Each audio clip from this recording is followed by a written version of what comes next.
Bismillahirrahmanirrahim. Assalamualaikum warahmatullahi wabarakatuh. Hamdan wa syukran lillah, amma ba'd. Sahabat pecinta dakwah yang dirahmati oleh Allah Subhanahu wa taala. Semoga diberikan kesehatan, barokah umur, murah rezeki dan segala hajat akan dikabulkan oleh Allah Subhanahu wa taala. Amin ya rabbal alamin. Pada kesempatan kali ini saya akan membahas dahsyatnya sholat tahajud dan zikir setelah tahajud. Selain mengerjakan sholat wajib, umat Islam juga dianjurkan untuk mengerjakan sholat sunnah, yaitu sholat tahajud. Sholat tahajud adalah sholat sunnah yang dilakukan di malam hari. Dalam sejumlah hadis sahih disebutkan berbagai macam keutamaan. Ada beberapa kebaikan yang bisa kamu dapat jika rutin mengerjakan sholat tahajud. Pertama, hendaklah kalian melaksanakan sholat malam, karena sholat malam itu merupakan kebiasaan orang-orang soleh sebelum kalian, ibadah yang mendekatkan diri kepada Tuhan kalian serta penutup kesalahan dan penghapusan dosa.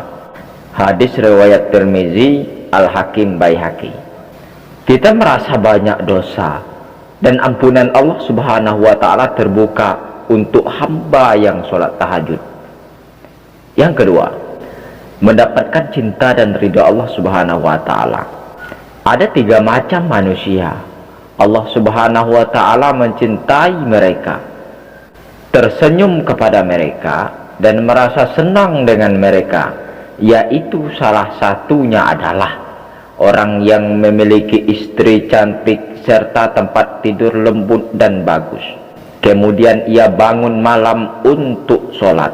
Lalu Allah Subhanahu wa ta'ala berkata, ia meninggalkan kesenangannya dan mengingat aku. Seandainya ia berkehendak, maka ia akan tidur. Riwayat At-Tabrani. Allah Subhanahu wa ta'ala mencintai orang yang meninggalkan kenikmatan tidurnya untuk bersujud di hadapannya.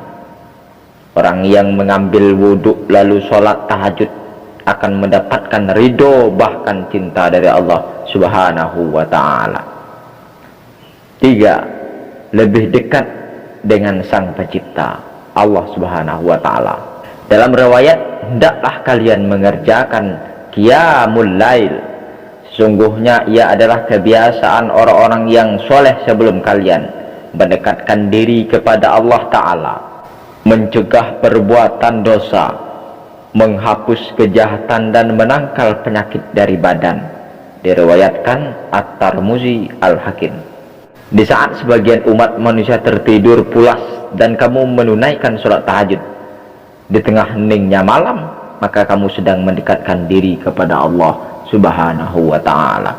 Yang keempat, mendapatkan kebaikan dunia dan akhirat. Rasulullah SAW bersabda, sesungguhnya di malam hari terdapat waktu tertentu yang bila seorang muslim memohon kepada Allah dari kebaikan dunia dan akhirat, pada waktu itu maka Allah pasti akan memberikan kepadanya, dan hal tersebut ada di setiap malam. Hadis riwayat Muslim. Yang kelima, waktu yang paling mustajab untuk berdoa. Rasulullah SAW bersabda, Rabb kita tabaraka wa ta'ala turun setiap malam ke langit dunia. Ketika masih tersisa sepertiga malam terakhir, lalu dia berfirman, barang siapa yang memohon ampun kepadaku, niscaya aku mengampuninya. Barang siapa yang memohon sesuatu kepadaku, niscaya aku akan memberinya. Dan barang siapa yang berdoa kepadaku, niscaya aku akan mengabulkannya. Hadis riwayat Bukhari. Allah berikan keutamaan kita kepada sholat tahajud. Kita bangun di malam hari, kita laksanakan perintahnya, kita mendekatkan diri kepada Allah. Begitulah Allah sayang kepada umat dan cinta kepada umatnya. Lalu selesai kita melaksanakan salat tahajud, kita berzikir kepada Allah Subhanahu wa ta'ala. Bagaimana zikirnya? Kita mohon ampun kepada Allah. Yang pertama kita beristighfar. Astaghfirullahalazim, astaghfirullahalazim, astaghfirullahalazim. Kita mohon kepada Allah, memohon ampun dari segala dosa yang kita perbanyak, dari segala dosa yang kita buat, dari segala dosa yang pernah kita lakukan bermaksiat kepada Allah Subhanahu wa taala, melanggar perintahnya. Guna inilah kita membersihkan diri, kita beristighfar kepada Allah. Baca istighfar sebanyak-banyaknya. Dan kedua, kita berselawat kepada Allahumma sholli ala sayyidina Muhammad wa ala ali sayyidina Muhammad.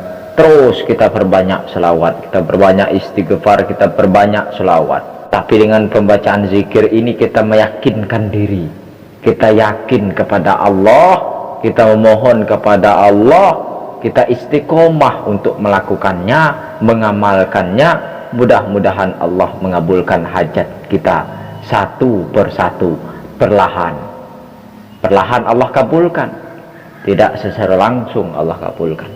Terima kasih. Mohon maaf jika ada kesalahan dan kehilapan dari ucapan. Akhirul kalam, wallahul muwaffiq ila aqwamit thoriq. Wassalamualaikum warahmatullahi wabarakatuh.